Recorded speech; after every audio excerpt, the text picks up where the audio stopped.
एक मामूली दुकानदार बस जिज्ञासा में लड़की का सैंडल पहनता है। पल भर में वह एक खूबसूरत लड़की में बदल जाता है। शीशे में खुद को देखकर इतराता है, उसे मजा आने लगता है। इसके बाद वह ब्लैक शूज पहनता है और बन जाता है एक ताकतवर ब्लैक आदमी। डर के मारे वह अपना चेहरा छू कर देखता है, यह कोई सपना नहीं, वह सच में बदल चुका है। इसके बाद वह एक और जूता पहनता है, लेकिन इस बार कोई असर नहीं होता। उसे लगता है शायद जूता ढीला है, पर तभी उसे याद आता है वो जूते जो असर कर रहे थे उसने पुरानी रिपेयरिंग मशीन से ठीक किए थे। अब उसे समझ आता है कि असल पावर उस पुरानी मशीन में है। धीरे धीरे एक रहस्य खुलता है, जिस इंसान के जूते वो पहनता है वह उसी की पहचान, रूप और आदतें पा लेता है। ब्लैक आदमी के जूते पहनता है तो ब्लैक आदमी बन जाता है, गैंगस्टर के जूते पहनता है तो गैंगस्टर, मुर्दे के जूते पहनता है तो ज़ॉम्बी बन जाता है। अब वह मेट्रो में सफर करते हुए सबके जूतों को गौर से देखने लगा है, कौन से जूते उसके साइज के हैं, कौन से किसी और की जिंदगी में झांकने का रास्ता हो सकते हैं। एक बार वह ब्लैक आदमी बनकर उस रेस्टोरेंट में फ्री का खाना खा आता है जहां ब्लैक लोगों को मुफ्त भोजन दिया जाता है। रास्ते में चलते हुए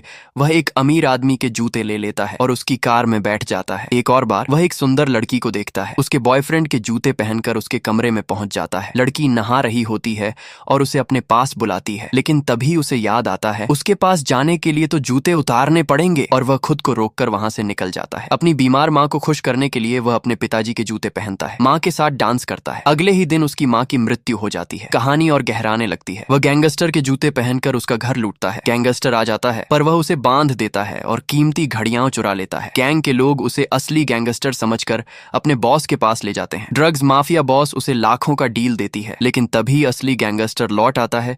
दोनों में भिड़ंत होती है। लड़ाई में उसकी सैंडल गैंगस्टर के गले में अटक जाती है और गैंगस्टर मर जाता है। वह पुलिस स्टेशन जाता है और सब बताता है। जब पुलिस गैंगस्टर के अपार्टमेंट में जाती है वहां सब कुछ एकदम साफ होता है, जैसे कुछ हुआ ही नहीं हो। कोई लाश, कोई सबूत नहीं। वापस अपनी दुकान पर आता है तो देखता है कि वह सैंडल और बाकी सामान वहीं रखा हुआ है। अब वह शहर छोड़ने का फैसला करता है। जैसे ही टैक्सी में बैठने जाता है एक बूढ़ा आदमी उसे रोक लेता है। वह सैंडल पहनकर लेडी डॉन के पास जाता है और सब कुछ उसे लौटा देता है, लेकिन तभी पीछे से एक गुंडा उस पर बंदूक से हमला करता है और वह बेहोश हो जाता है। गुंडे उसे कार में डालकर अपने अड्डे की ओर ले जा रहे होते हैं, लेकिन वह मौके का फायदा उठाकर मुर्दे के जूते पहन लेता है और जैसे ही वह ज़ॉम्बी बनता है दोनों गुंडे डर जाते हैं और कार को दीवार में ठोक देते हैं। इसके बाद वह अपने एक दोस्त के साथ एक ऑस्कर आदमी के पास जाता है और पूरी प्लानिंग करता है। एक कैमरा मैन लेडी डॉन की सारी बातचीत रिकॉर्ड करता है। अगली सुबह अखबार में छपता है, लेडी डॉन गिरफ्तार। आखिरी सीन में वह किसी अजनबी से एक कमरे में बातें कर रहा होता है। धीरे धीरे उसे एहसास होता है कि सामने बैठा आदमी कोई और नहीं, उसके पिता हैं, जो हर बार किसी और के जूते पहनकर उसकी जिंदगी की परछाई में खड़े होकर मदद कर रहे थे। हर जूते की अपनी एक पहचान होती है, लेकिन कभी कभी वो पहचान किसी और की जिंदगी बन जाती है।